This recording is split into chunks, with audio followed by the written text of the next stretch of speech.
سنخوض معاركنا معهم وتنمضي جموعا مردعهم ونعيد الحق المغتصبا. الحمد لله والصلاة والسلام على رسول الله وعلى آله وصحبه ومن والاه أما بعد. أوصيكم وإياي نفسي بتقوى الله فقد فاز المتقون. قال الله تعالى: أعوذ بالله من الشيطان الرجيم. يا أيها الذين آمنوا اتقوا الله وقولوا قولا سديدا يصلح لكم أعمالكم ويغفر لكم ذنوبكم ومن يطع الله ورسوله فقد فاز فوزا عظيما. فإن أصدق الحديث كتاب الله وخير الهدي هدي محمد صلى الله عليه وسلم وشر الأمور محدثاتها وكل محدثة بدعة وكل بدعة ضلالة. Yang kita hormati kepada Ustaz Dr. Adian Husaini, alhamdulillah beliau telah hadir di tengah-tengah kita sebagai pemateri kita pada kesempatan malam hari ini dengan tema Ahlus Sunnah Indonesia Bersatu. Tema yang sangat luar biasa. Mudah-mudahan kita dapat pencerahan dari beliau tentang bagaimana bersatunya Ahlus Sunnah Indonesia.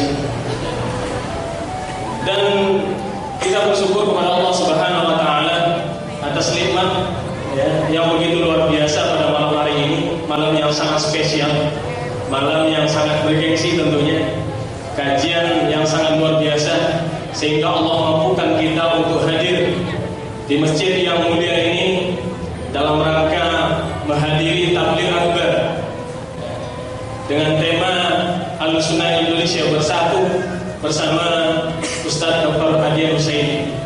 Dan insya Allah kita sudah mengenal beliau. Dan mudah-mudahan apa yang kita lakukan pada kesempatan malam hari ini dicatat oleh Allah Subhanahu wa taala sebagai amal saleh kita. Amin ya rabbal alamin. Kemudian selawat dan salam semoga senantiasa terlimpahkan kepada Nabi Muhammad sallallahu alaihi wasallam, beserta keluarganya, para sahabatnya, para tabi'in, tabi'ut tabi'in, dan orang-orang yang senantiasa mengikuti ajaran beliau dengan baik hingga datangnya hari kiamat kelak. Bapak-bapak dan ibu hadirin dan hadirat yang dirahmati oleh Allah Subhanahu wa taala, untuk menyingkat waktu, mari kita awali majelis kita pada malam hari ini dengan membaca lafaz basmalah. Bismillahirrahmanirrahim. Kemudian kepada Ustaz Dr. Adian Husaini kami persilakan untuk menempati tempat duduk. Dan kemudian akan kita bacakan sedikit biodata beliau. Nama Dr. Adian Husaini dari Jakarta. Kemudian pekerjaan beliau atau profesi beliau hari ini adalah Ketua Program Doktor Pendidikan Islam UIK Bogor. Nah, kemudian S3 beliau adalah Universitas Islam Internasional Malaysia. Kemudian juga Wakil Ketua MIUMI Pusat beliau. Nah, itu sedikit biodata beliau. Dan buku-buku beliau sudah banyak beredar tentang bagaimana mengkanter liberalisme baik di Indonesia maupun di Asia Tenggara. Dan untuk itu waktu sepenuhnya kita serahkan kepada Ustaz Adian Husaini. Tafadhol Ustaz.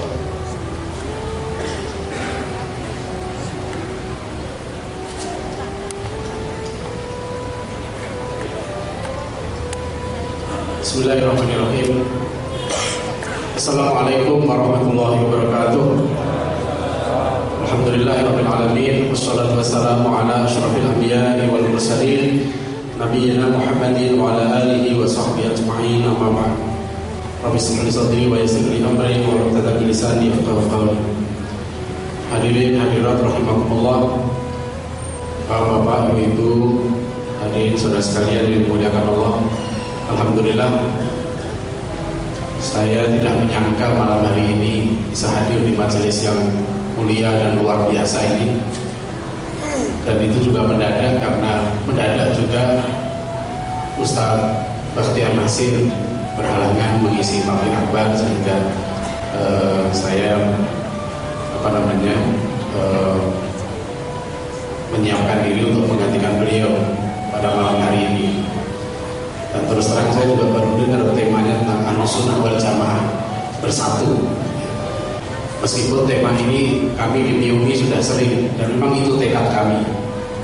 Di MIUMI ini kita bentuk 2 tahun yang lalu dengan niat bahwa ulama meskipun kita beri nama muda tapi sebenarnya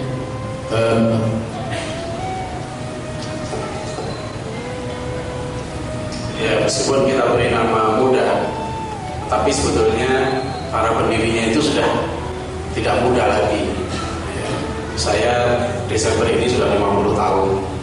Ketuanya Dr. Hamid Zarkashi juga sudah 56 tahun. Tapi muda waktu itu bukan orangnya. Muda waktu itu adalah organisasinya. So kalau kita nggak kasih nama muda, waktu itu kita dianggap nanti menyaingi MUI. Jadi nggak enak. Sedangkan saya juga pengurus MUI, Ustaz Bakhtiar juga pengurus MUI. Banyak di MIUMI ini kita merangkap.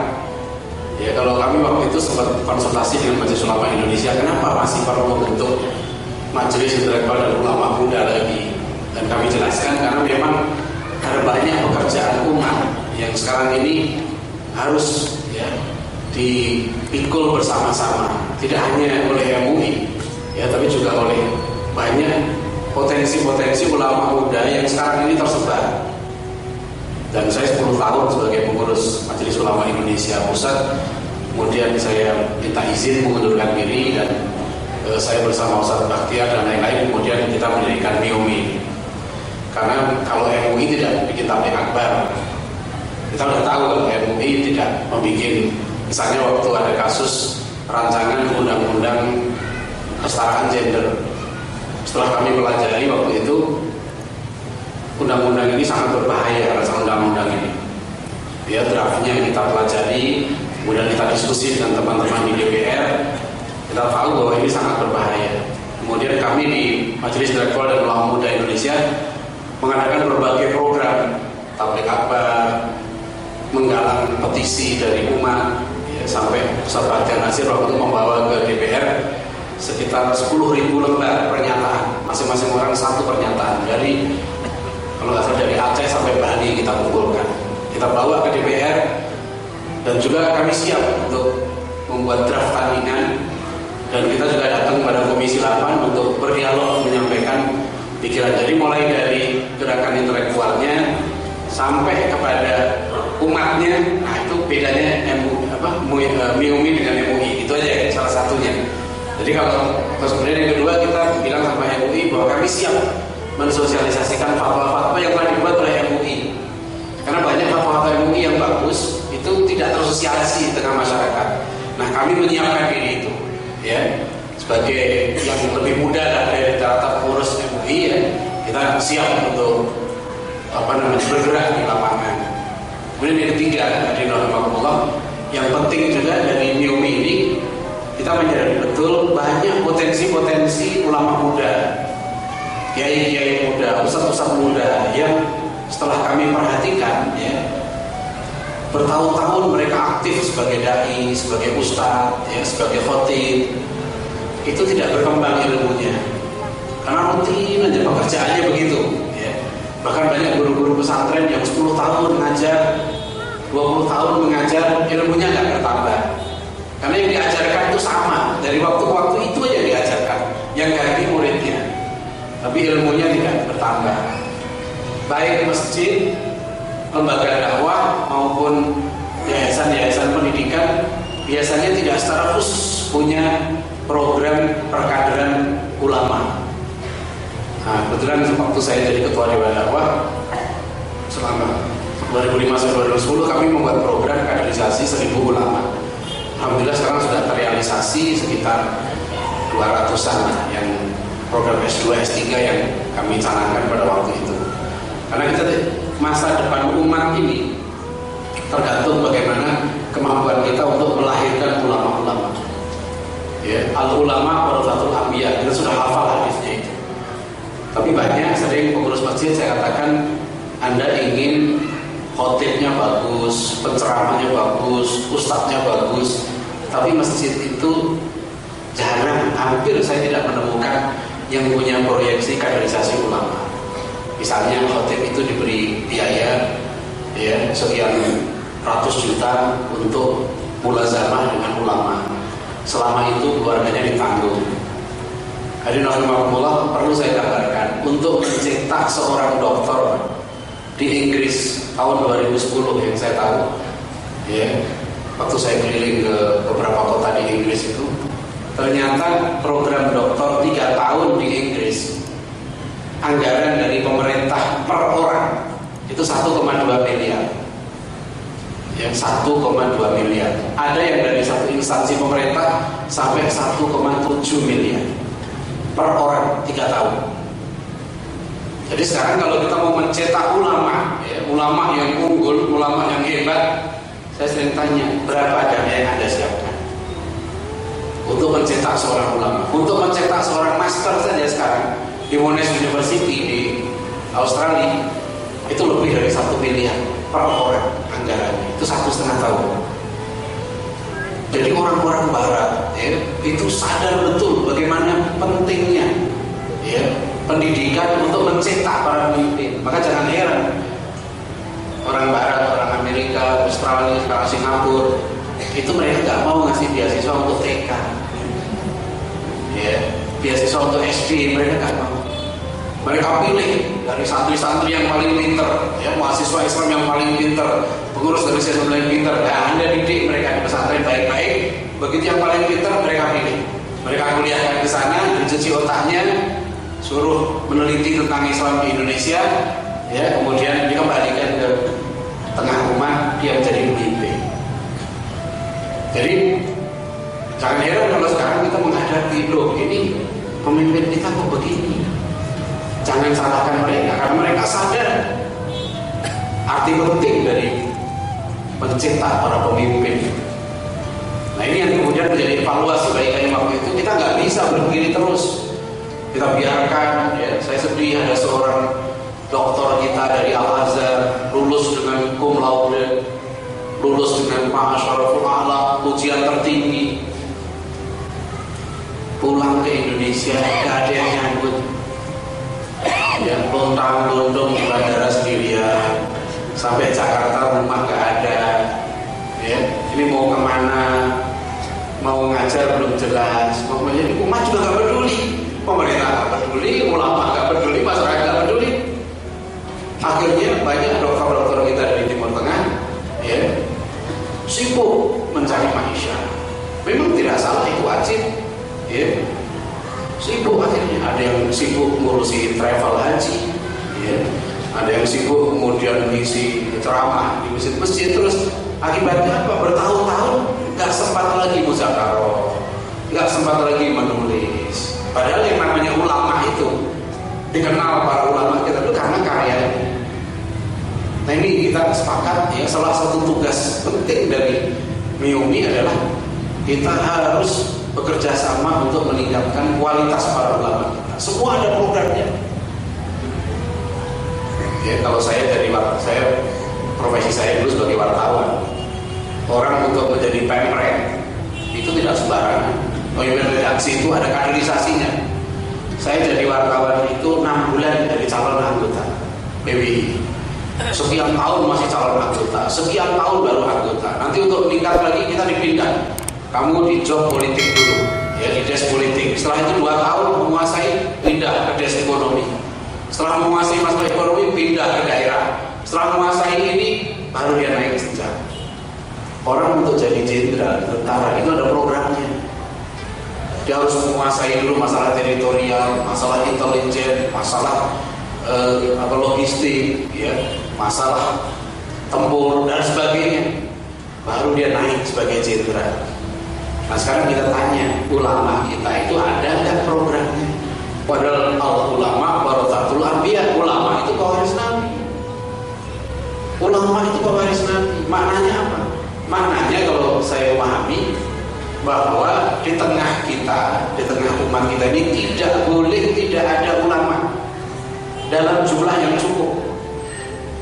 Kalau nggak ada ulama yang bisa mimpin, Rasulullah mengamanahkan yang melanjutkan perjuangan Nabi itu adalah ulama.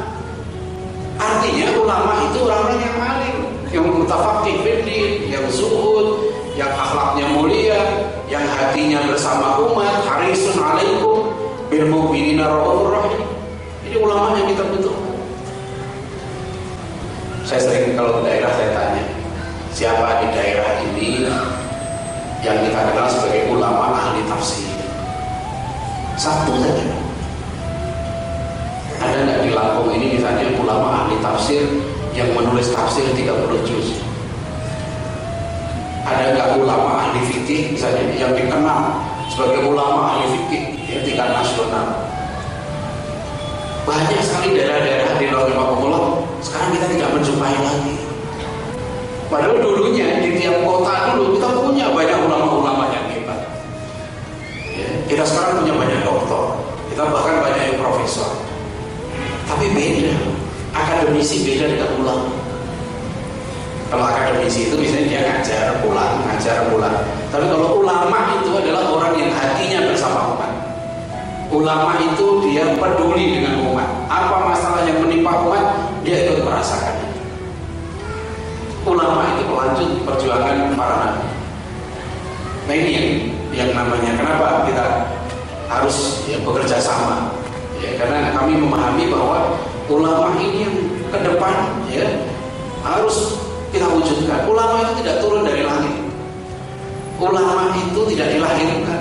Belum tentu orang tuanya ulama, bapaknya ulama besar, anaknya ulama. Bahkan sering kita jumpai bapaknya alim, anaknya malah nggak ngerti.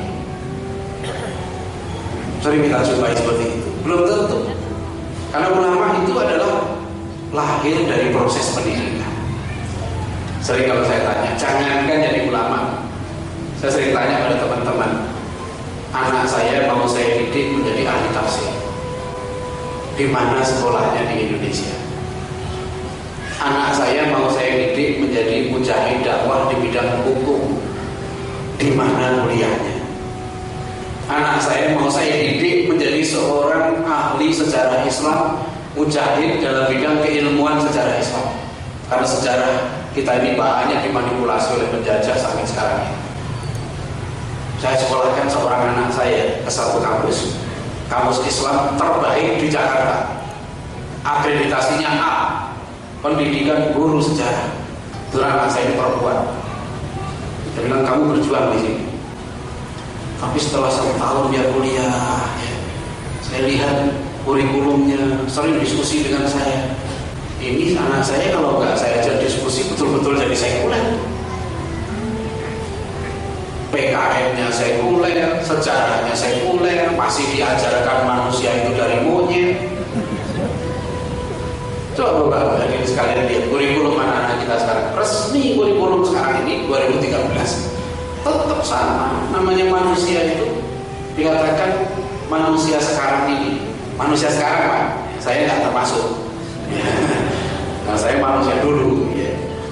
Manusia sekarang itu di buku sejarah itu adalah bentuk sempurna dari makhluk sebelumnya bernama hominid, sebangsa kera.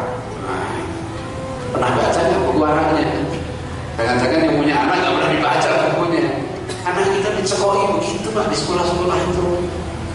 Dan saya udah cek kurikulum di sekolah-sekolah Islam masih ngajarin kayak begitu.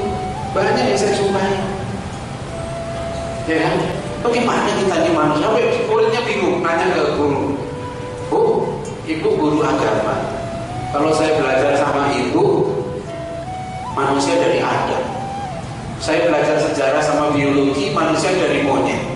Jadi yang betul yang mana? Nah, buku sejarah ini mengatakan begini, dua-duanya betul.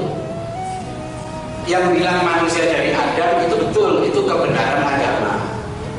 Yang bilang manusia dari monyet itu juga betul, itu kebenaran sains. Sains dan agama ada di tempat yang berbeda. Menurut Quran, manusia dari Adam. Menurut penelitian sains berdasarkan temuan fosil-fosil, manusia dari kera. Ini gurunya nggak jawab, malah bingung. Gurunya bingung, muridnya bingung, orang tuanya juga bingung. Jadi yang betul yang mana? Saya bilang ini nggak betul. Kita kan manusia itu dari Adam, itu pasti. Manusia dari monyet itu tidak pasti. Itu kan dugaan. Ada fosilnya. Fosil mana? Kalau saya ceritakan panjang, nanti kemarin saya kuliah. Soal mikrofil ini guru-guru harus saya ajari dulu cara jawabnya. Dari segi ontologinya salah. Mereka bicara tentang manusia, tapi yang diteliti tulang. Mereka nggak meneliti ruh. Padahal manusia itu kan ruhnya yang paling penting. Itu ontologinya. Yang ditelitinya udah salah, beda. Yang kedua epistemologinya, sumber ilmunya apa, salah. Mereka bilang pernah suatu ketika ada fase di mana kera menjadi manusia. Sampai mereka bilang dari teori gen, struktur gen simpanse sekarang ini kata mereka 99% sama dengan manusia. Nah, tinggal 1% kan? Katanya gitu. Tinggal 1% simpanse menjadi manusia, struktur gen. Saya bilang katanya di Jogja ada seorang profesor biologi yang begitu tetap mengatakan manusia sekarang ini berasal dari monyet. Saya bilang dari mana? Nggak ada bukti sejarahnya manusia dari monyet. Empirisnya nggak ada. Pernah nggak ada manusia yang lapor ke kita sekarang ini? Betul kok. Dulu saya menyaksikan sendiri. Pernah sekian juta tahun yang lalu, sekian ribu tahun yang lalu ada monyet jadi manusia. Nggak ada. Itu nggak berarti nggak empiris kan? Dan silahkan ada bukti kan? Cari simpanse yang paling pinter, kawinkan dengan profesor yang paling pinter. Bisa nggak jadi setengah manusia setengah simpanse? Anaknya nanti kawinkan lagi dengan profesor yang paling pinter, jadi 75% manusia. Kawinkan lagi dengan manusia lagi, jadi 100% manusia. Bisa nggak? Nggak bisa. Nggak pernah namanya monyet jadi manusia. Kita ini keturunan Adam, kita bani Adam bukan bani monyet. Ya kan? Tapi kenapa sekarang di kurikulum masih dipaksakan begitu? Ini penjajahan. Coba Bapak Ibu sekalian lihat, ya. Masih diajarkan di sekolah-sekolah kita pada anak kita yang namanya kebutuhan manusia itu 3. Kalau orang Jawa dulu bilang zaman asu enak sampai asu enak. Kurikulumnya masih sama, kebutuhan primer, sekunder, tersier. Kebutuhan primer itu makan, minum, ya kan, sandang, papan. Itu kebutuhan monyet. Sudah kita dibilang dari monyet, kebutuhan paling tinggi kebutuhan monyet. Bukan kita nggak butuh makan, tapi wa ma khalaqtul jinna wal insa illa liya'budun. Tidaklah aku ciptakan jin dan manusia kecuali untuk ibadah, bukan illa liya'budun. Ya kan? Makanya kebutuhan primer kita yang paling tinggi ibadah. Waktu kita puasa, kita shaum Ramadan, kita tidak makan meskipun kita haus, kita lapar. Seorang mujahid dia rela mengorbankan dirinya demi mengorbankan hidupnya, karena lebih tinggi ibadah itu daripada kebutuhan fisik. Lihat lagi Pak nanti kurikulum SMP sekarang ini, ciri-ciri negara maju apa? Negara yang sejahtera tinggi, income per kapitanya sekian, negara yang fasilitasnya begini-begini. Saya bilang Anda ini ngajari anak-anak dengan Quran, suruh ngafal Quran, ngafal hadis, ngafal doa. Tapi anak-anak kita di sekolah-sekolah dikasih racun juga. Ini materi ini racun. Ya. Di kepala anak-anak kita nanti jadi materialis. Kalau nanti dia mau kuliah, dia cari jurusan yang diduga paling banyak menghasilkan uang, bukan jurusan yang paling dibutuhkan oleh umat untuk berjihad. Tidak. Betapa banyak orang tua sekarang nggak ngerti masalah ilmu itu. Ya, kemarin di Istiqlal Pabrik Akbar yang Ustaz Bahtiar saya bilang penyakit sekarang ini penyakit sekolahisme. Banyak orang sekarang kena penyakit sekolahisme. Perintah Rasulullah itu thalabul ilmi fardhun. Tapi orang tua sekarang sibuk jadi thalabul madrasah fardhun. Hadisnya thalabul ilmi bukan thalabul madrasah. Di madrasah itu belum tentu diajarkan ilmu yang diwajibkan. Thalabul jami'ah sibuk cari kampus, tapi nggak sibuk cari ilmu. Padahal hadisnya semua hafal. Tanya dulu, ini perlu kita sekarang menghadapi tantangan yang luar biasa, bahkan sampai ke rumah-rumah kita, ke lembaga-lembaga pendidikan kita sekarang ini masuk cengkeraman ini. Apalagi situasi sekarang ini kita menghadapi peradaban yang sedang panik. Kita sekarang dikuasai oleh satu peradaban dari peradaban barat.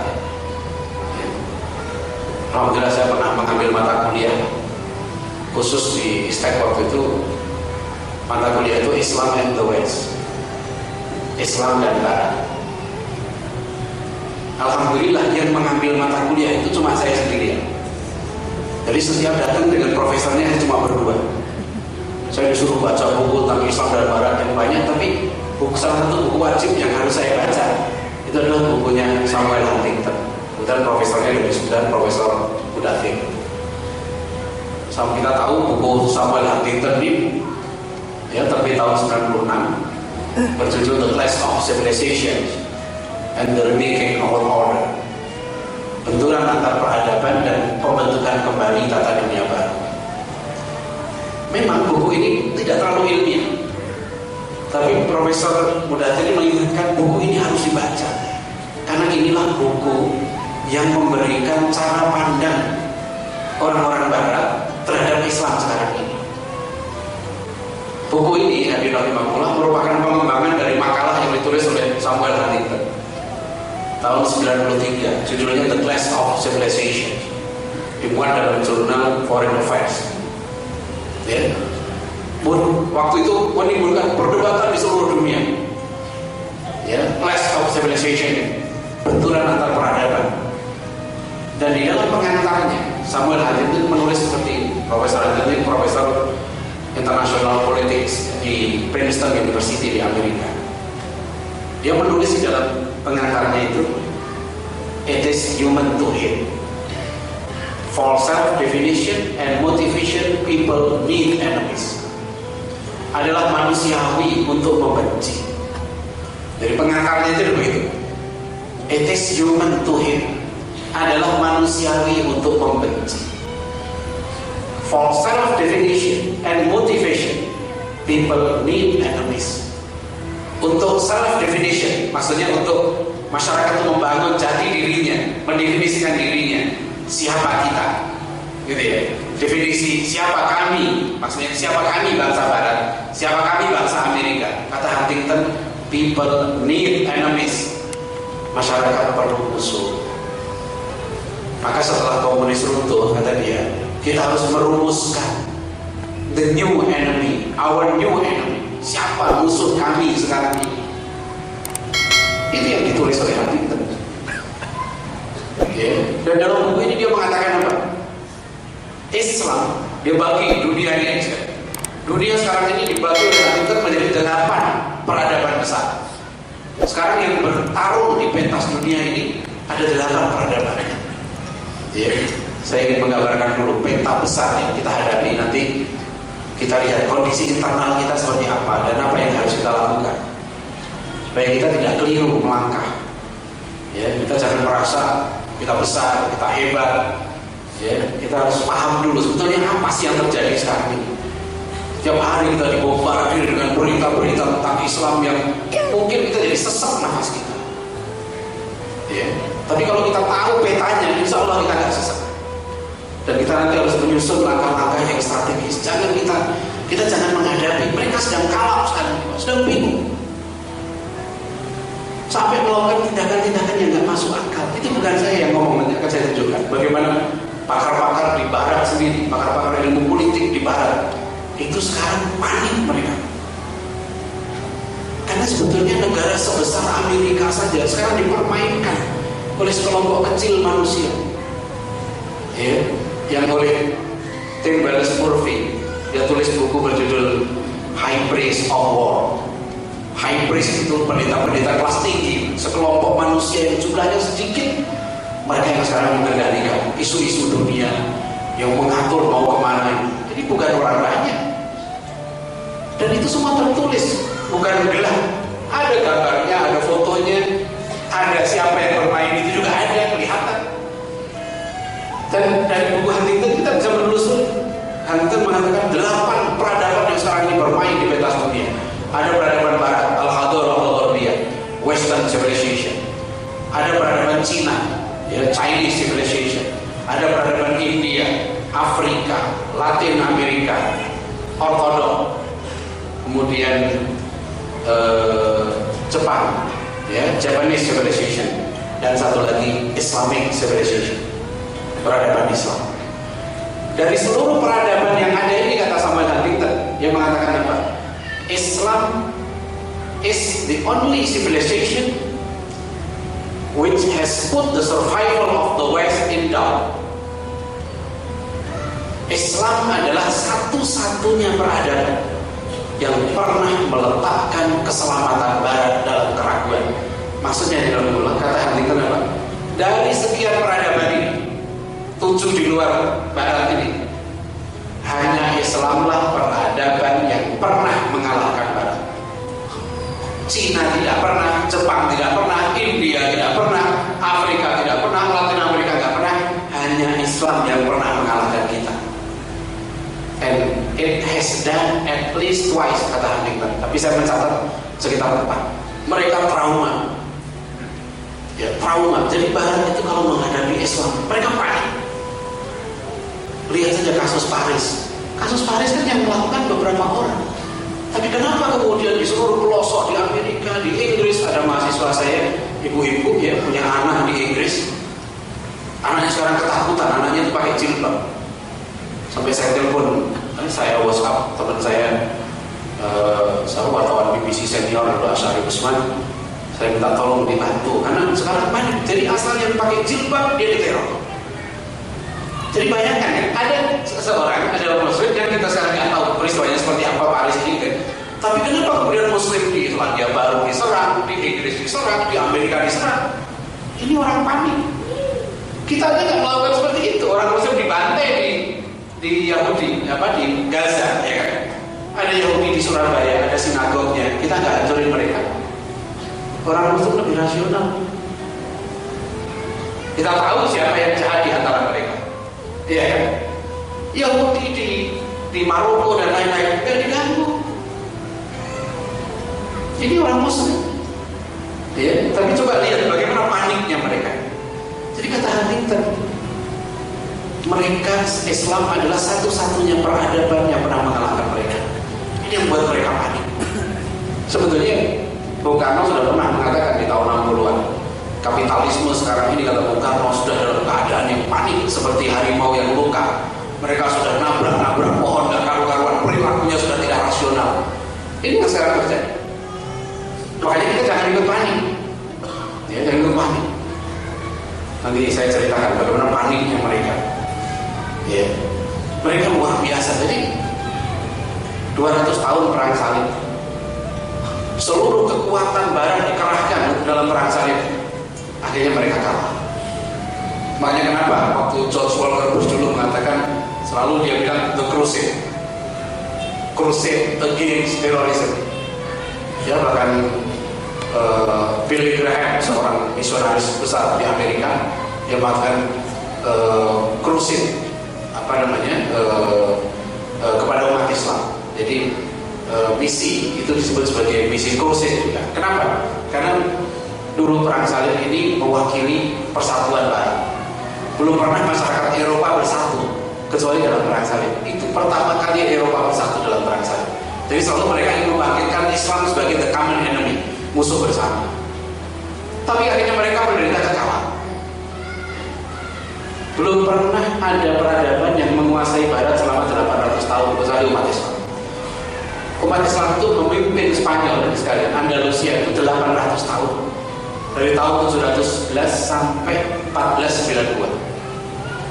Dan selama itu Barat belajar betul dari Islam. Sampai ada seorang sejarawan Irlandia, maaf namanya ini Tim Wallace Murphy, dia menulis buku What Islam Did For Us tahun 2006. Buku ini relatif baru. Tim Wallace Murphy mengatakan, dulu kami sebetulnya orang Barat itu belajar pada Islam. Makanya dia tulis subbab dalam bukunya itu, The West Debt to Islam, hutang Barat terhadap Islam. Dia katakan sampai kapanpun orang Barat bisa membayar hutangnya pada umat Islam. Dulu mereka belajar sains dari mana? Mereka belajar ilmu pengetahuan dari mana? Mereka belajar dari umat Islam. Ya, saya pernah menghadiri satu pameran sains di Museum Sains di London. Pameran Islamic Science. Saya heran, di London malah ada pameran Islamic Science 6 bulan pamerannya. Di Indonesia belum pernah. Kalau masuk ke area pameran ini, saya bergetar, apa namanya? Masya Allah, kayak bulu kuduk berdiri. Itu ratusan bahkan ribuan orang melihat orang-orang barat datang ke sini. Mereka diajarkan dari dulu loh, kamu itu belajar sama orang Islam, arsitektur, kedokteran, semua dulu ada belajar dari ilmuwan Muslim. Yang itu ironinya, anak-anak kita di sekolah nggak pernah dikasih tahu. Alhamdulillah kami sudah meluluskan seorang doktor ahli sejarah sains Islam baru lulus. Ya, Dr. Wido kami di ahli IT, ya, lulus dari UIK, disertasinya tentang sejarah sains karena dia mengupas bagaimana salahnya pendidikan sains di sekolah-sekolah kita sekarang ini, yang anak-anak kita tidak kenal pada ilmuwan Muslim. Padahal orang barat dulu belajar pada ilmuwan Muslim. Jadi mereka dulu ya, sobat. Jadi kita Islam itu sebenarnya dulu pernah mencapai satu peradaban yang sangat tinggi. Nah, itulah yang harus kita pelajari nanti. Kenapa kemudian ya umat Islam turun, mereka naik? Ini bukan hal baru. Saya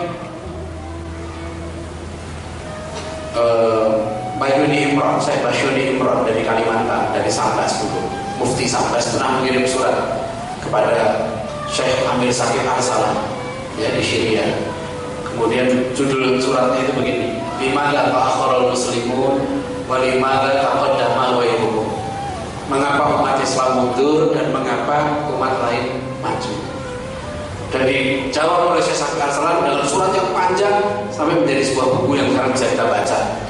Ya, ditulis dengan judul yang sama. Limadza ta'akhkharul muslimun wa limadza taqaddama ghairuhum. Ini buku klasik yang menurut saya sangat penting untuk kita baca. Karena kita bisa melihat di situ, ya, kenapa kita turun, kenapa kita hancur, kenapa kita lemah, sudah diuraikan dalam buku. Saya kira dalam Allah, jadi hal ini menggambarkan sampai tahun 2004 kemudian, setelah peristiwa 11 September 2001, ya. Tahun 2004 Samuel Huntington menerbitkan bukunya lagi, judulnya Who Are We? Siapa kami? Nah, di dalam buku ini dia menegaskan lagi, kami sekarang sudah ketemu. Musuh utama kami adalah militer Islam. Jadi dari situlah kemudian ya peta dunia berubah. Makanya banyak sekali nonton film Rambo ketiga. Ya, Rambo ketiga itu kan, Rambo itu temannya Mujahidin. Iya kan, itu kan akrab berjuang bersama-sama dengan Mujahidin, gitu kan. Makanya waktu itu mereka disebut Mujahidin. Saya pernah dengan seorang diplomat, ya, dari, nggak usah saya sebut lah, dari satu negara Islam. Saya diundang, saya tanya, kan Anda dulu yang mendukung Taliban, yang membiayai Taliban, mengakui Taliban, kok sekarang Anda juga yang berperang melawan Taliban? Kan orangnya masih sama. Ada apa sebenarnya yang terjadi? Itu jawabannya, ya itulah. Jadi itulah maksudnya, ya itulah. Bosnya mintanya begitu, gimana? Jadi kita sekarang berada dalam peta. Nah, kenapa tadi saya katakan mereka panik? Ya, Barat ini peradaban yang setelah ratusan tahun memimpin dunia. Mereka sekarang sudah mengalami jalan buntu. Mereka sekarang terbukti tidak mampu lagi menyelesaikan problematika manusia. Tahun 85, seorang sejarawan Amerika namanya Paul Kennedy sudah menulis sebuah buku, The Rise and Fall of Great Civilizations. Paul Kennedy itu sudah menggambarkan dari peradaban yang besar-besar ini, Barat sekarang ini, dia sudah sampai di puncaknya, dan sekarang dia sedang turun. Dia sedang mengalami penurunan. Baca lagi banyak lagi. Kenapa mereka sedang turun? Karena mereka mengalami apa yang disebut sebagai overstretch. Overstretch itu karena mereka serakah. Mereka mau ngatur seluruh dunia. Itu yang dulu terjadi pada Romawi. Ya, karena mereka serakah, mau mengatur semua. Ya, dan akhirnya terjadi apa? Mereka habis sumber daya. Utang mereka sekarang makin menumpuk. Coba lihat sekarang, panik, makin panik. Itu dari segi ekonomi, dari segi politik, belum dari segi sosial. Mereka sekarang panik. Jerman itu salah satu contoh negara yang sudah bertahun-tahun ini penduduknya minus. Berapa tahun yang lalu sudah minus 1,7. Jadi yang mati lebih banyak daripada yang lahir. Saya punya teman kuliah di Jerman, enak betul ya. Lahir anak pertama, sejak hamil itu dikasih tunjangan. Hamil dapat tunjangan, lahir dikasih tunjangan lagi. Merawat anak ada tunjangan negara. Didorong supaya orang, jangan kan penduduknya, orang asing saja yang kuliah di sana itu dapat tunjangan. Kalau perempuan nggak mau punya anak, dia bilang anak saya lahir kedua, anak kedua, tunjangannya lebih besar lagi. Saya bilang kenapa nggak ada kasih saya? Anak saya 7 nggak ada tunjangan sama sekali. Nggak ada negara itu kasih tunjangan saya. Nggak berterima kasih, saya sudah menyumbang 7 anak. Iya, padahal program pemerintah kan begitu kan. 2 anak lebih baik. Asal dulu. Jadi itu kan semboyan pemerintah ya kan. Saya ikuti loh, 2 anak lebih baik. Ya. Tapi nggak dikasih tunjangan, nggak apa-apa. Nanti tunjangannya dari Allah. Ya kan. Demikian kita lanjutkan lagi nanti. Assalamualaikum warahmatullahi wabarakatuh. Jazakumullah khairan katsiran kita ucapkan kepada Ustaz.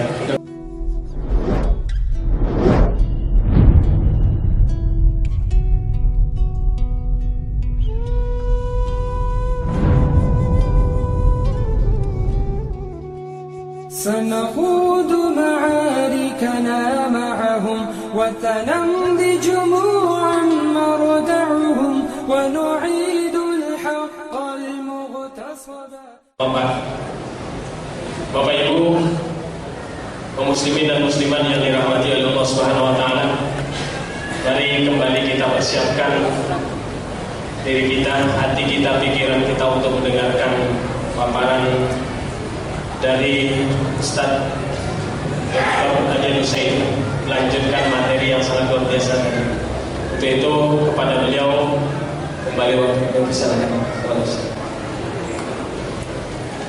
Bismillahirrahmanirrahim. Assalamualaikum warahmatullahi wabarakatuh. Alhamdulillah. Saya lanjutkan lagi yang kisah di Jerman tadi itu.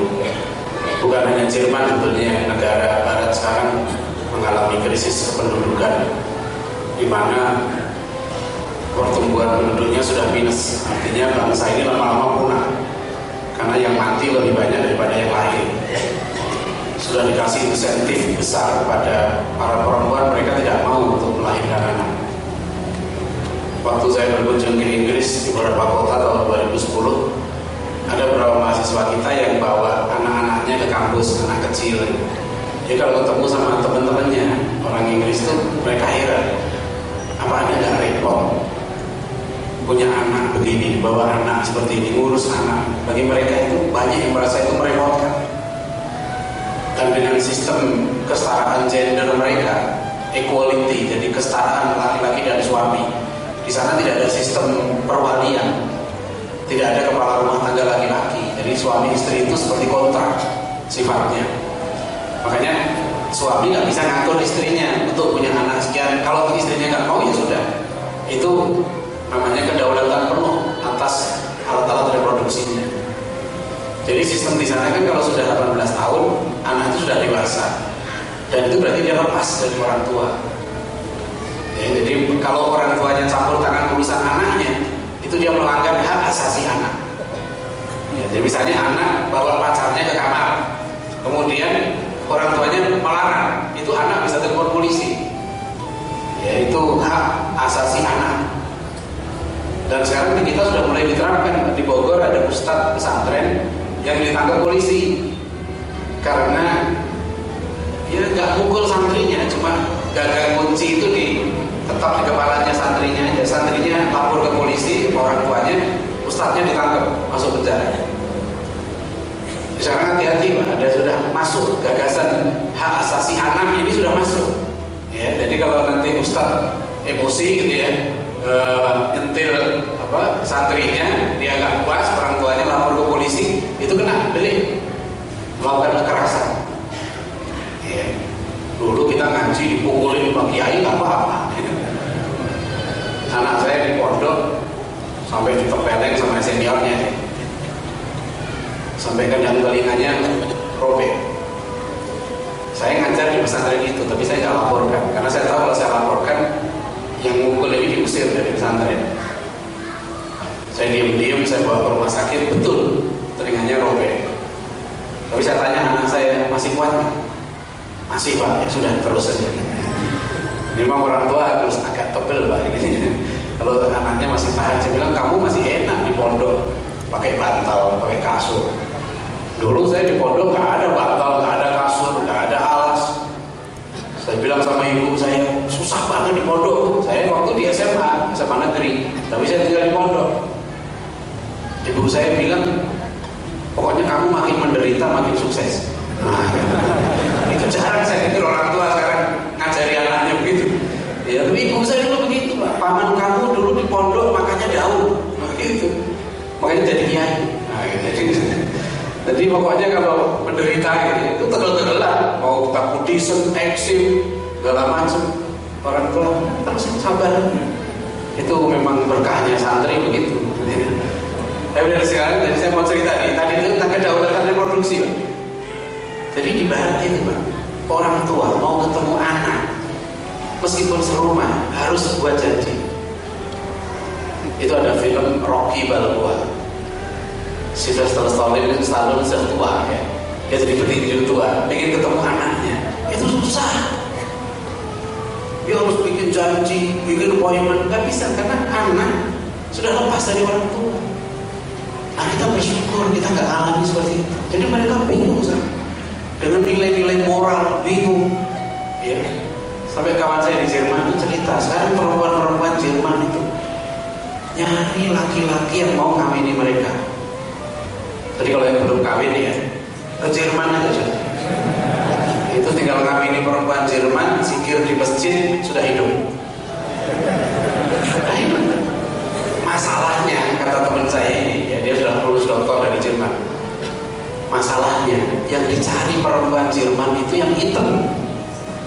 Semakin hitam, semakin mulutnya lebar, kata dia, itu semakin disukai perempuan Jerman. Nah, setelah saya lihat kulit saya kurang hitam. Perasaan saya sudah hitam, ya, tapi kemarin saya sebulan ke Sudan. Setiap saya sholat di masjid, ya, berdempetan dengan orang Sudan itu, kok nggak ada yang lebih putih dari saya. Perasaan saya sudah hitam, tapi waktu di Sudan saya termasuk paling putih. Nah, jadi ada istimewanya juga. Cuma itu nggak disukai sama perempuan Jerman. Jadi yang kulitnya hitam-hitam itu beruntung ya, karena di Jerman laku. Alhamdulillah ini krisis. Tingkat orang ke gereja sekarang semakin rendah. Rata-rata di Inggris saja sudah di bawah 3%, seminggu sekali. Sampai seorang pendeta di Indonesia buat riset ke Eropa. Dia terbitkan bukunya, judulnya Gereja Modern Mau Kemana. Dia tulis di situ kehancuran gereja-gereja di Eropa. Kota Amsterdam dulunya 99% Kristen. Sekarang 60% mengaku ateis. Setengah lebih penduduk Jerman menyatakan agama sudah tidak diperlukan lagi. Sekarang nggak bisa lihat ya, belum lama ini Amerika merupakan negara ke-21 di dunia yang mengesahkan perkawinan sejenis. Sampai Wakil Presiden Joe Biden mengucapkan terima kasih di media Amerika. Terima kasih pada siapa? Terima kasih kepada orang-orang Yahudi. Kami berterima kasih kepada tokoh-tokoh Yahudi yang telah mengubah persepsi bangsa Amerika yang dulunya benci dengan homoseksual, sekarang sudah menerima resmi perkawinan sesama jenis disahkan di Amerika. Tahun lalu untuk pertama kalinya Katedral Nasional Amerika menyelenggarakan perkawinan homoseksual. Dan sekarang Indonesia menjadi target. Ini bukan cerita, ini beneran di Indonesia sekarang ditarget. Ya, Indonesia sekarang menjadi negara yang sangat ditarget untuk diubah persepsi penduduknya. Jangan anggap 10 tahun yang lalu nggak seperti sekarang. Tapi media massa mereka menguasai, ya.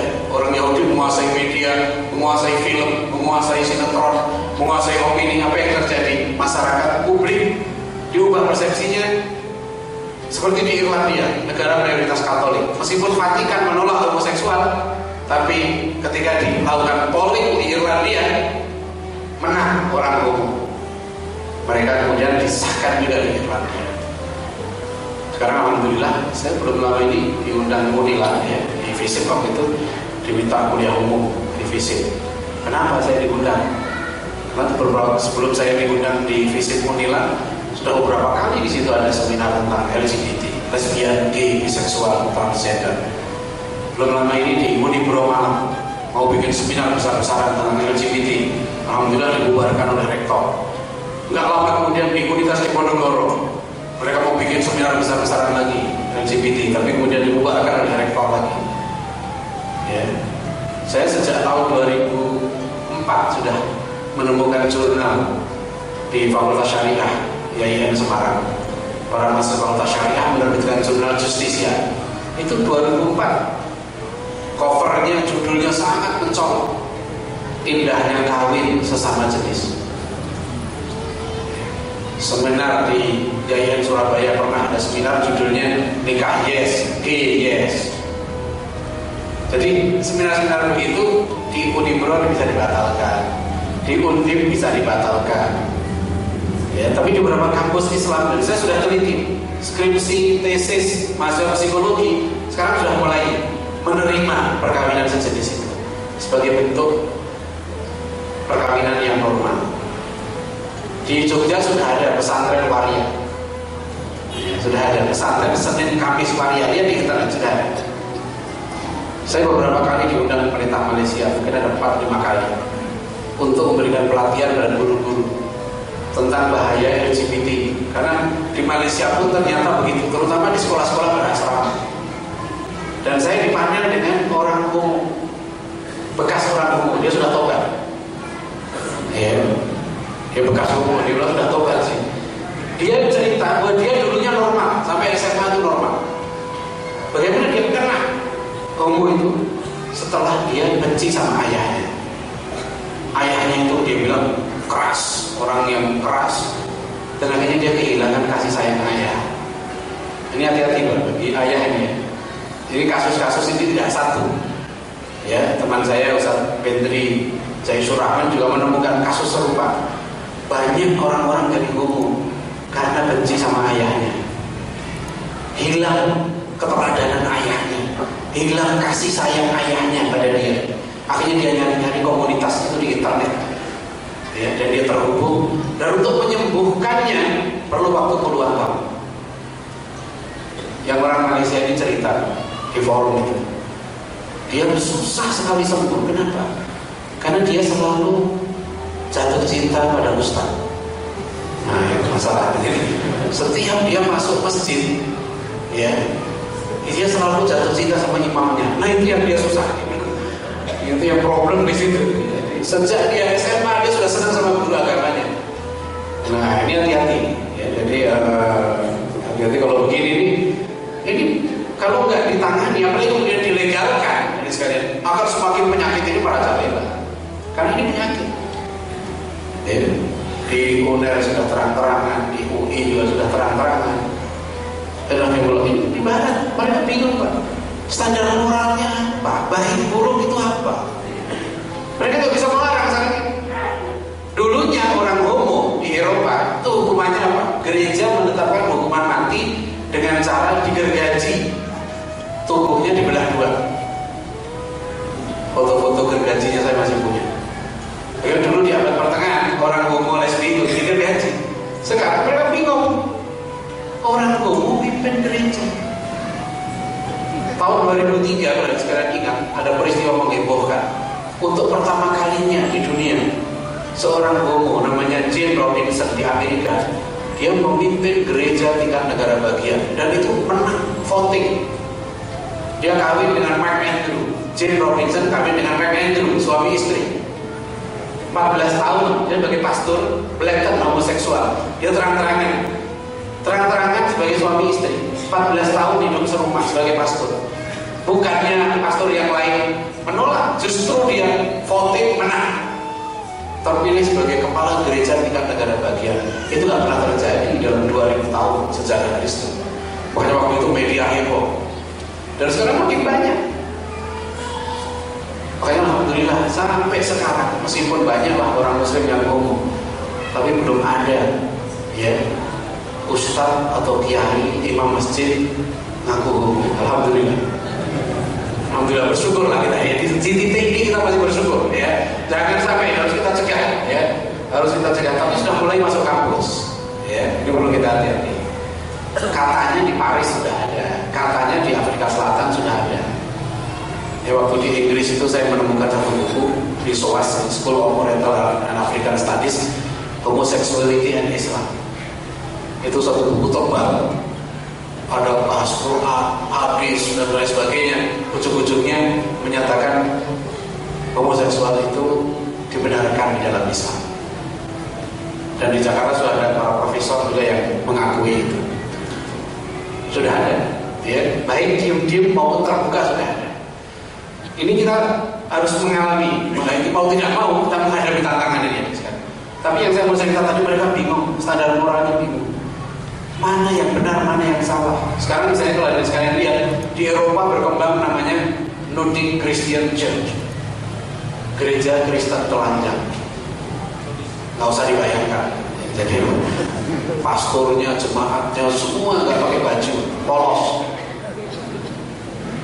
ya, nggak pakai baju sama sekali. Katanya itu lebih alami, ya. Jadi menyembah Tuhannya lebih murni, ya, nggak ada penghalang lagi antara dia dengan Tuhan, ya. Jadi nggak tahu. Ada lagi Satanic Church, gereja setan. Belum lama ini ada pameran agama di Los Angeles, ya. Gereja setan ikut expo, gereja setan. Satanic Bible, ada Bible setan, ada Satanic Rituals, ada ritual setan. Simbolnya salibnya terbalik dan triple six, 666 itu simbol gereja setan. Waktu ada konser Metallica di Jakarta, detik.com memuat satu mobil dari Bandung, letter D, Kijang Innova, di belakangnya ada tulisan rombongan jemaah haji Metallica kloter 666. Itu kloter setan. Rombongan jemaah haji Metallica kloter 666. Memang ini kloter setan. Kan Satanic Salute itu begini. Ini kan asalnya penghormatan setan.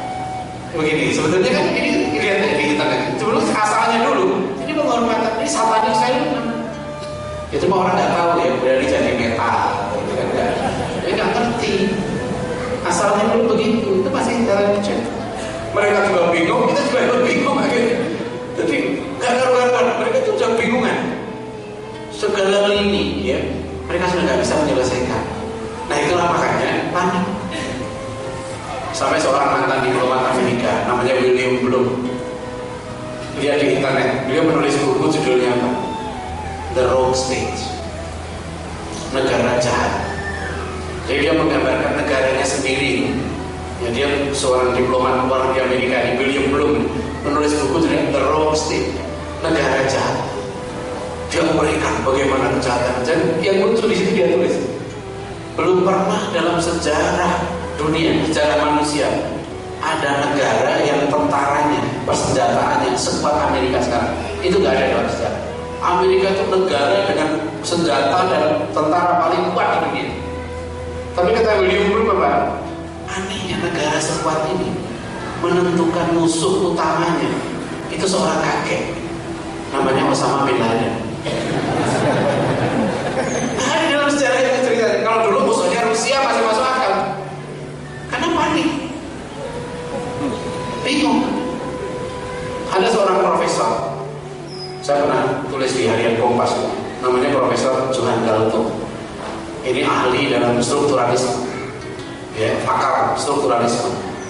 Jadi Profesor Johan Galtung sudah mengingatkan pada Amerika, banyak kalau Ibu sehat baca ya, orang-orang di Amerika itu banyak yang waras.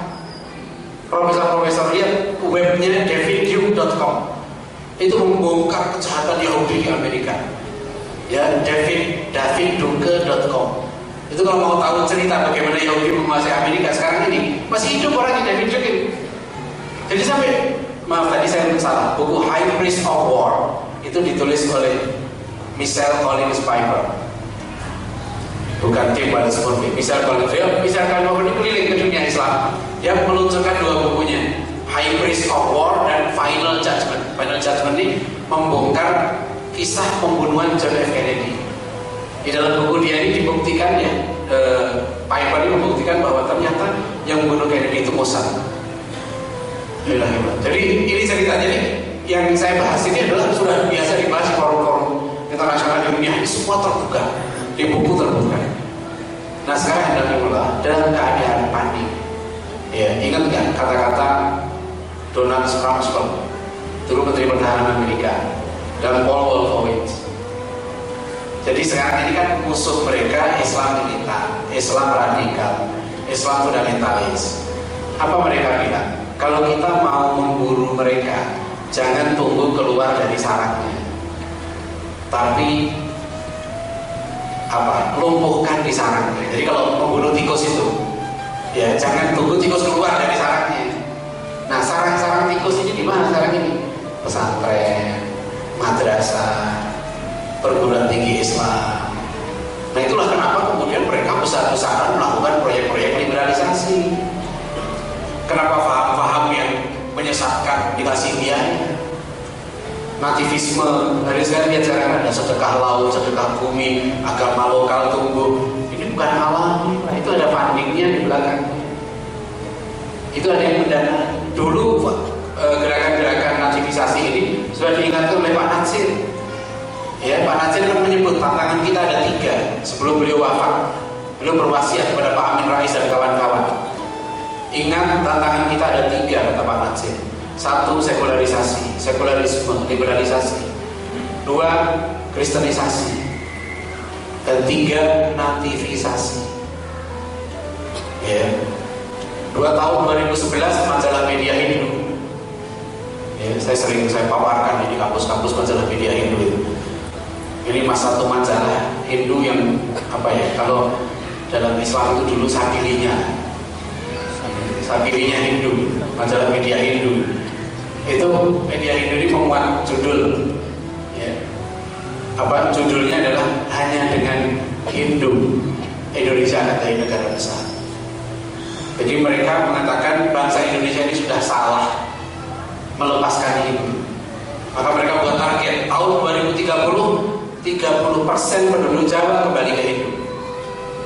Dan tahun 2080 80% penduduk Jawa kembali ke Hindu.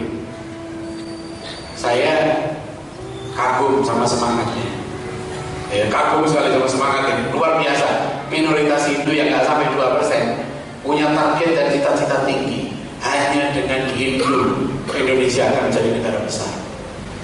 Orang Islam yang mayoritas nggak berani ngomong gitu. Nggak berani ngomong hanya dengan Islam Indonesia akan jadi negara besar.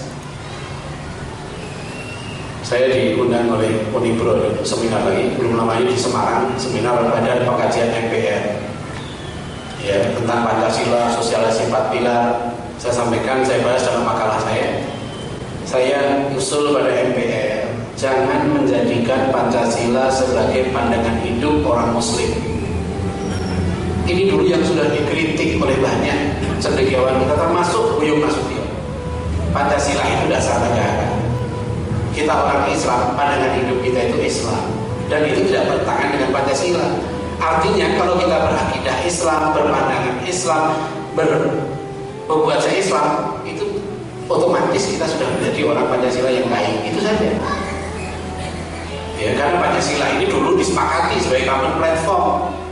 Sekarang di sekolah-sekolah dari SD sampai perguruan tinggi, Pancasila diajarkan sebagai pandangan hidup. Ini ulang kegagalan Orde Baru lagi.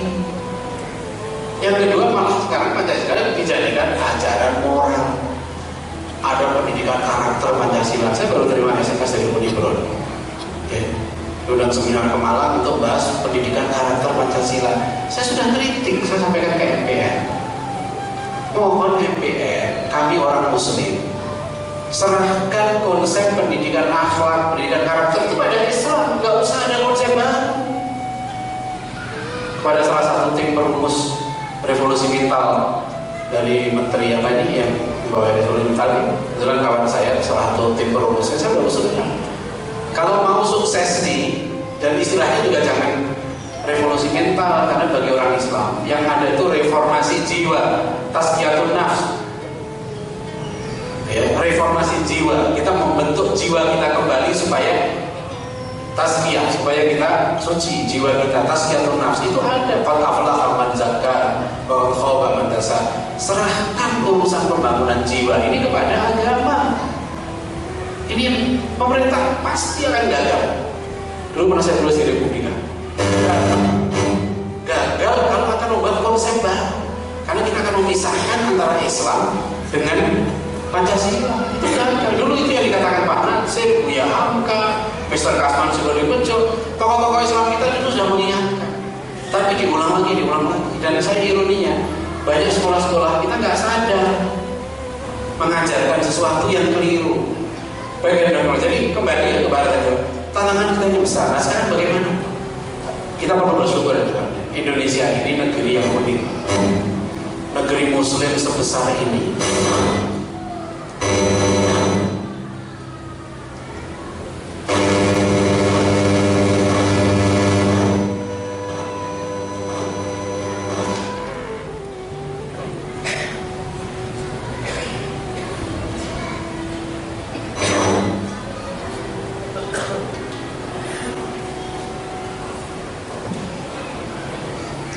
Ridwanullah, di tengah-tengah kekurangan kita, masalah yang kita hadapi, perlu kita syukuri bahwa bagaimanapun umat Islam sekarang ini merupakan pemeluk agama terbesar di dunia.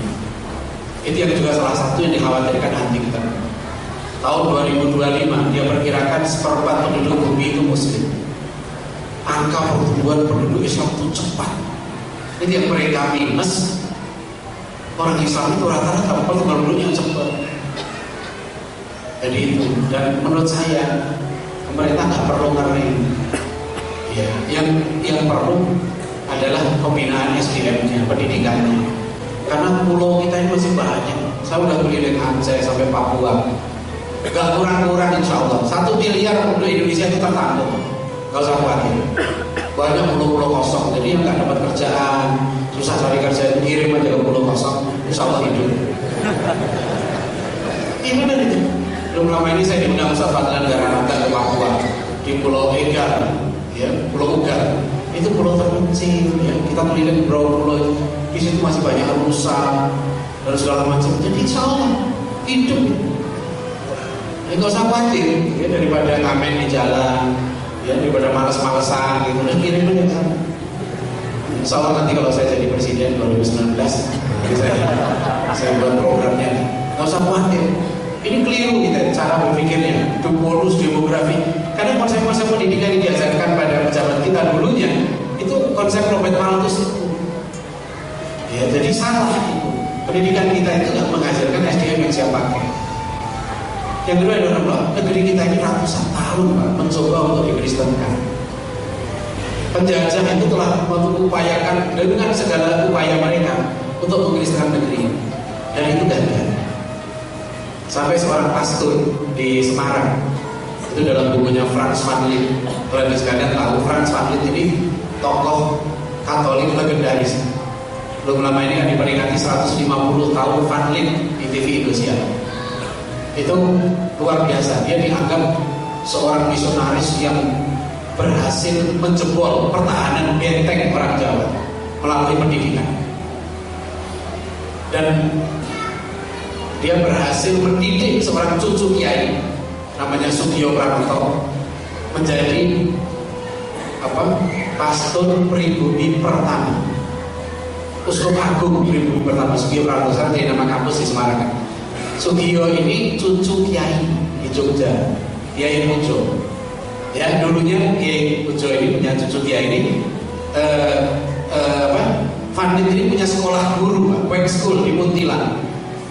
Di zaman Belanda dulu, orang itu kalau mau jadi guru makan, itu berbondong-bondong karena status sosialnya naik. Hampir semua orang Muslim yang sekolah di sekolahnya Fadli berubah menjadi Katolik. Salah satunya Sugio Pranoto.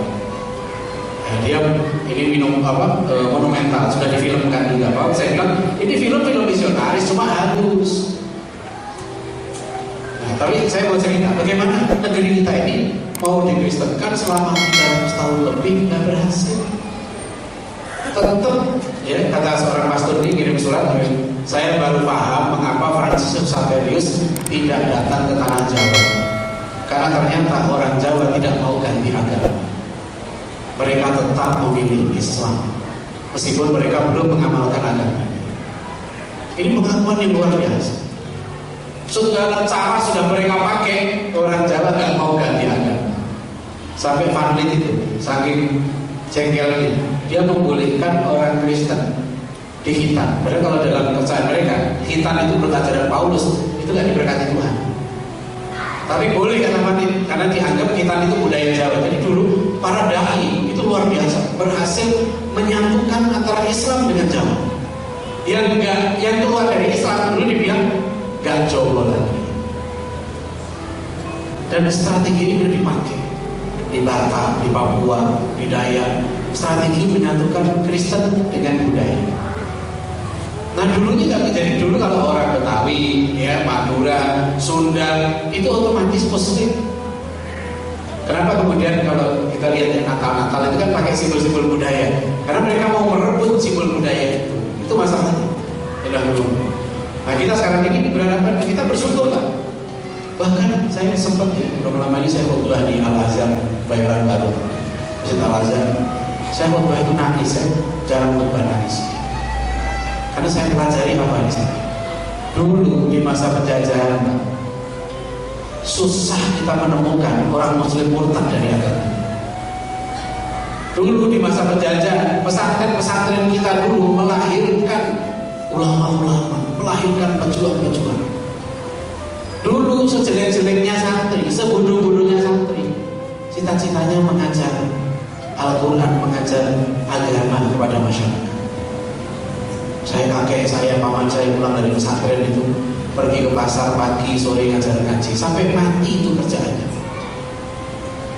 Waktu saya diundang majelis Tarjih Muhammadiyah di Jogja, saya ingatkan dulu lulusan muallimin kita siap kita kirim sampai ke pelosok di tengah-tengah hutan, hanya lulusan alim. Bahkan saya pergi ke daerah Transmigali, Batu Marta, sampai saya tulis dua seri artikel Mujahid Batu Marta. Saya ketemu dengan Ustaz Suradi yang tahun 70-an dikirim ke daerah transmigrasi. Beliau hanya lulusan sanawiyah. Dulu lulusan aliyah, mu'alimin, sanawiyah itu sudah siap terjun ke tengah masyarakat. Sekarang kita luluskan ribuan sarjana tarbiyah, ribuan sarjana agama, malah gak siap jadi guru. Saya bilang, di mana letak kelemahan kita? Jangan kita menyalahkan. Kita dulu pernah memimpin kita kafir, ekonomi politik kita dikuasai orang kafir, tapi ulama-ulama kita kokoh menjaga akidah umat. Umat tidak ikut menjajah, umat ikut ulama. Ketika Mu'tazilah berkuasa di masa Abbasiyah, ulama-ulama dipaksa untuk menjadi Mu'tazilah, dihukum mereka. Tapi Imam Ahmad bin Hanbal, Imam Syafi'i, dan ulama-ulama Ahlussunnah gigih menjaga akidah umat. Apa yang terjadi? Umat tidak ikut penguasa, umat ikut ulama-ulama. Kita bisa lihat bagaimana masa penjajahan itu umat kita setia pada ulama, setia pada kiai. Kita baru saja memperingati 10 November dari pahlawan, tapi orang lupa bahwa pidato Bung Tomo itu dikonsultasikan dulu dengan Kiai Hasyim Asy'ari. Waktu itu Kiai Hasyim Asy'ari adalah ketua Majelis Syuro Masyumi. Wakilnya adalah Ki Bagus Hadi Kusumo, ketua Muhammadiyah. Wakilnya lagi Kiai Haji Wahid Hashim. Wakilnya lagi Profesor Kasman Sikor di Bejo Muhammadiyah. Dulu umat Islam bersatu di negeri kita ini dalam waktu yang lama, tahun 39 sampai tahun 54. Dan dulu NU keluar dari Masyumi bukan karena agama, karena masalah-masalah komunikasi, masalah politik. Jadi kita dulu pernah bersatu. Perbedaan mazhab dulu tidak menjadi masalah dulu. Bahkan saya baca sejarah itu mereka dulu sudah pernah mau menyatukan bagaimana kriteria Id bersama. Setahu saya hanya Indonesia ya. Satu kampung mungkin itu berbeda-beda. Saya belum pernah dengar dari zaman Rasulullah sampai sekarang di negeri Muslim itu satu kampung, tetanggaan masjid, Idnya beda-beda. Setahu saya, mungkin kalau sekalian tahu, saya dulu ulama itu kalau beliau mustahil, kalau berbeda pendapat dengan mayoritas, beliau diam. Beliau buka Idnya besok bersama dengan masyarakat yang lain. Karena Id itu kan hari di mana kita harus bersama, seperti kita sholat Jumat. Kita nggak ada istihad hari Jumat. Padahal kalau kita istihad itu bisa kita berbeda tuh hari Jumat. Tapi kita nggak istihad hari Jumat masing-masing. Dan ketentuan hari Jumat itu kita ikut barat juga. Kita terima aja hari barat. Hari Jumat yang nentuin siapa? Itu orang barat juga. Garis pergantian hari di Hawaii kita ikuti. Yang penting kita bareng. Puasa Senin Kamis juga bareng. Gak ada khilafiyah. Enggak kok, menurut saya sekarang Senin. Wah, itu kan menurut kamu. Saya sudah teliti ternyata hari Selasa itu besok. Hari Kamis itu enggak. Bisa aja kalau kita mau beda. Tadi bilang itu hari juga sama aja, tiap hari kita juga kayak begini ya. Kapan Senin juga kita yang menyepakati. Hari bilang Allah. Jadi dulu aja sekalian ulama-ulama kita ngomong. Makanya dalam Ihya Ulumuddin, kitab Ihya Ulumuddin ini, nah ini satu buku yang saya sering di mana-mana saya menyampaikan. Satu buku penting untuk menghadapi problem kita sekarang. Buku ini ditulis oleh Dr. Majid Irsan Al-Gilani. Beliau terkenal sebagai pakar pendidikan dari Yordan, menulis disertasi doktor tentang Al-Fiqh Al-Tarbawi Ibn Taimiyah. Beliau menulis satu buku yang terkenal dan sudah terjemahkan dalam bahasa Indonesia oleh kawan-kawan dari Madinah. Buku ini dulu kata Ustaz Asep Sobari yang dari menerjemahkan buku ini dari Madinah, dosennya di Madinah menyarankan mengkaji buku ini. Judulnya Hakadha Dhahara Jilu Salahuddin wa Hakadha Adat Al-Quds. Demikianlah bangkitnya generasi Salahuddin dan demikianlah kembalinya Al-Quds, kembalinya kota Yerusalem. Kota Yerusalem itu sekalian di masa perang salib dikuasai oleh pasukan salib selama 88 tahun. Dari tahun 1099 sampai 1187. Dr. Ihsan Al-Gilani ini menganalisis mengapa dalam perang salib itu, di mana umat Islam merupakan umat yang paling tinggi peradabannya. Barat waktu tertinggal 500 tahun secara sains dan teknologi. Kok bisa bangsa Barat yang barbar biadab ini menyerbu dunia Islam? Umat Islam kalah. Kota Yerusalem diduduki tahun 1099 dan penduduk Yerusalem dibantai sampai di dalam Masjid Al-Aqsa. Saya tulis dalam buku saya, itu historis konflik Yahudi Kristen Islam. Saya menemukan catatan dari pasukan salib sendiri. Pasukan salib itu menyatakan, kami belum pernah menyaksikan kekejaman yang kami lakukan lebih di kota Yerusalem, di mana ribuan orang disembelih di dalam masjid. Sampai Masjid Al-Aqsa itu ada genangan darah setinggi mata kaki. Banyak mayat dibakar di kota Yerusalem, dibuang ke luar tembok kota. Padahal dulunya kota Yerusalem ini diduduki oleh umat Islam tahun 636 Masehi. Dan waktu itu Sayyidina Umar bin Khattab yang memimpin, ya, kemudian mendudukan kota Yerusalem. Beliau oleh Karl Armstrong dikatakan Umar bin Khattab adalah pemimpin pertama di dunia yang memberikan toleransi beragama di kota Yerusalem. Baca buku Yerusalem yang Karl Armstrong. Karl Armstrong mengatakan belum pernah ada pemimpin di kota Yerusalem yang memberikan toleransi beragama. Kota Yerusalem ini ribuan tahun gantian. Persia, Babilonia, Yahudi menguasai, satu kelompok menguasai, menghancurkan kelompok yang lain. Baru di tangan umat Islam, kota Yerusalem itu damai. Di tangan kepemimpinan Umar bin Khattab radhiyallahu anhu. Kemudian pasukan salib menguasai sebenarnya apa yang dilakukan, membantai penduduk kota itu. Dr. Ihsan Al-Gilani menganalisis dalam buku ini, kenapa umat Islam kalah? Menarik. Pertama, penyakit hubbud dunia merajalela. Beliau buka buku ini dengan hadis Rasulullah SAW, "Idza adzabat ummati ad-dunya nusihat minha haibatul Islam." Ketika umatku sudah memuja dunia, dicabut kehebatan Islam dari mereka. Wa idza tarakat al-amra bil ma'ruf wa nahya 'anil munkar hurimat barakatul wahyi. Ketika umatku sudah meninggalkan amar ma'ruf nahi munkar, diharamkan keberkahan wahyu atas mereka. Wa idza tasabat ummati saqatat fi ainillah. Apabila umatku sudah saling mencaci maki satu dengan yang lain, saqatat fi ainillah, jatuhlah martabat mereka di hadapan Allah. Hubud dunia, bahkan beliau gambarkan hubud dunia itu bukan hanya di kalangan penguasa. Datang orang muslim dari Baghdad, dari Palestina, membawa bukti-bukti, waktu belum ada film, belum ada gambar ya. Jadi bawa bukti-bukti pembantaian itu pada sultan di Baghdad. Ternyata katanya sultan itu malah sibuk mencari burung merpatinya yang gak pulang-pulang. Sudah 3 hari si Balkok gak pulang. Gak mau peduli sultan. Ada khalifah, waktu itu ada khalifah Abbasiyah ada.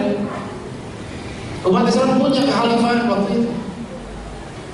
Tapi daulah Fatimiyah menguasai di Mesir.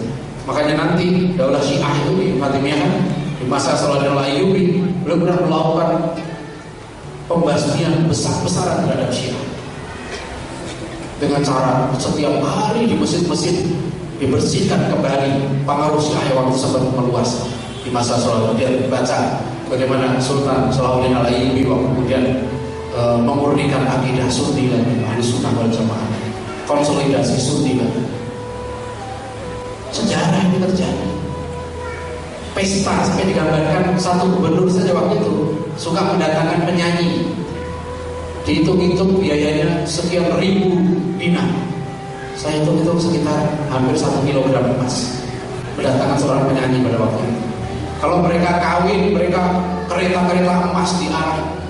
Dan bagi mengerikan hubud dunia di kalangan para ulama. Para ulama waktu itu mereka terlibat, sudah menjual agama. Bahkan mereka berlomba-lomba menjilat sultan. Yang mengerikan lagi, kata Dr. Isanggai dalam buku Hakan atau Harojil selanjutnya apa? Yang mengerikan adalah konflik antar mazhab pada waktu itu mencapai puncaknya, terutama antara mazhab Asy'ari dengan mazhab Hambali. Di masjid-masjid mereka berantem. Bahkan kalau satu masjid berdiri dihancurkan mazhab yang lain. Sibuk para ulama mengagungkan mazhabnya masing-masing. Akhirnya mereka tidak tahu musuh sedang mengintai mereka. Begitu musuh masuk disembelih satu-satu, mereka gak lihat mazhab apa, semua dibasmi. Itu nanti terjadi lagi di masa Muhammad. Sibuk umat Islam ngurusi masalah khilafiyah, debat terus lupa bahwa musuh mengintai mereka, menunggu mereka lagi. Hadirin rahimahullah, ini terjadi dalam sejarah. Dan apalagi makanya waktu itu beliau mengingatkan bagaimana para ulama waktu Syekh Abdul Qadir Al-Jilani, Imam Al-Ghazali dan sebagainya waktu itu, kemudian para ulama lain mereka gak bisa. Terkenal seorang ulama besar namanya Syekh Ali As-Sulami, waktu itu Imam Masjid Umayyah Damaskus. Saya melakukan riset terhadap karya Syekh Ali As-Sulami ini. Beliau menulis satu kitab namanya Kitabul Jihad. Beliau mengutip banyak pendapat Imam Syafi'i dan bagaimana strategi membangkitkan umat Islam di masa perang salib ini. Pertama kali dilakukan apa itu adalah reformasi jiwa. Umat waktu itu sudah tidak bisa diajak berjihad lagi. Kenapa? Ikut dunia, cinta dunia, pemimpinnya, ulamanya sudah gila dunia, sudah tidak bisa diajak berjihad, mereka tidak mau. Makanya kata para ulama waktu itu, kita harus bersihkan dulu nih. Istilah makanya Ibnu Qayyim Al-Jauziyah ya, belum merumuskan jihad ya dalam 4. Pertama mujahadah hawa nafs. Ya, kemudian 2 jihad ya melawan orang-orang kafir dan munafik. Ketiga jihad melawan syaitan. Dan keempat jihad melawan pelaku-pelaku kezaliman, kemungkaran. Itu jadi itu yang dilakukan kemudian para ulama menyusun strategi. Dan dari mana kemudian bangkitnya generasi dari madrasah-madrasah. Para ulama waktu itu sudah melobi para politisi, gak bisa, mereka hanya kembali ke madrasah masing-masing. Apa yang mereka lakukan? Menyiapkan generasi baru. Maka yang lahir waktu itu bukan seorang Salahuddin al-Ayyubi, tapi generasi Salahuddin. Maka judul buku ini Hakadha Dhuhara Jiil Sholahuddin. Demikianlah bangkitnya generasi. Jadi Sholahuddin waktu bukan bangkit seorang diri, tapi adalah hasil kerja para ulama sekitar 50 tahun mendidik generasi baru, lahir generasi Sholahuddin. Inilah hendaklah yang sebetulnya ingin kita tuju sekarang ini. Kita banyak masalah yang kita hadapi, ya, tapi kita jangan lupa bahwa tugas kita sekarang yang terpenting adalah menyiapkan generasi berikutnya, generasi baru yang nanti mereka menjadi generasi unggul yang mengambil alih. Nah, itulah tugas ulama. Makanya kalau kita sekarang ini sibuk, ya, konflik segala macam, kita harus sudah mampu meredam perbedaan pendapat di antara kita. Dan kita harus fokus ke depan, karena tantangan yang kita hadapi itu besar. Tapi juga sekaligus tantangan yang besar itu peluang kita juga besar. Saudara-saudara kita di Malaysia mengatakan kepada saya begini, Anda di Indonesia sangat kami harapkan, karena Anda negeri Muslim terbesar. Anda lah yang menjadi barometer dunia Islam. Kalau Anda gagal menyelesaikan masalah Anda, konflik di antara Anda, serbuan liberalisme, aliran-aliran sesat dan sebagainya, Malaysia tinggal tunggu waktu. Negeri Muslim yang lain. Jadi alhamdulillah, ya, kita diberi PR besar sekarang ini dan kita tidak menyerah, karena insya Allah, ya, kita sangat optimis. Banyak sekali sekarang dari rahmatullah lembaga-lembaga pendidikan Islam, keluarga-keluarga Muslim yang sekarang sadar. Belum pernah dalam sejarah pendidikan di Indonesia, ya, terjadi kepercayaan yang sangat tinggi pada lembaga-lembaga Islam seperti sekarang. Cuma saya sekarang mengingatkan juga, hati-hati, kepercayaan ini bisa hancur kalau kita tidak amanah.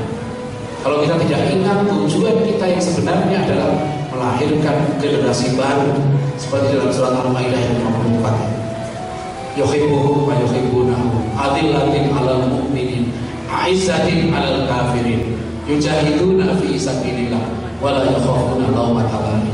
Itulah tugas kita bersama, ya. Jadi mudah-mudahan dengan adanya PUMI kita bisa bekerja bersama-sama dengan yang lain. Tidak penting organisasinya apa. Kami sepakat bahwa nama organisasi itu tidak penting, yang penting kerjanya. Kalau ada organisasi nggak ada kerjanya, nggak ada kiprahnya, itu nggak ada gunanya. Ya, kita buat ini karena kita tahu ada tujuan yang mulia yang kita capai. Demikian, mohon maaf kalau ada kekurangan dan kekhilafan. Bila taufik wal hidayah. Assalamualaikum warahmatullahi wabarakatuh.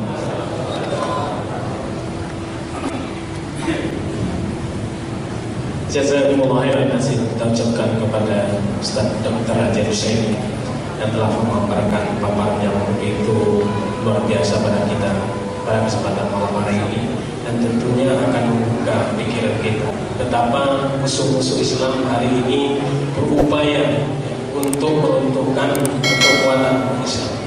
Nah, apa yang harus kita lakukan? Seperti yang beliau tadi katakan, kita lahirkan generasi berikutnya untuk bersatu melawan opini yang diberikan oleh musuh-musuh Islam. Baik, sebelum kita akhiri, beberapa pengumuman yang akan kita sampaikan. Yang pertama, tentunya ikuti pengajian Umahat ya, pada hari Rabu tanggal 24 November 2015 jam 9.30 pagi bersama Ustazah Umi Ida, ya, di Masjid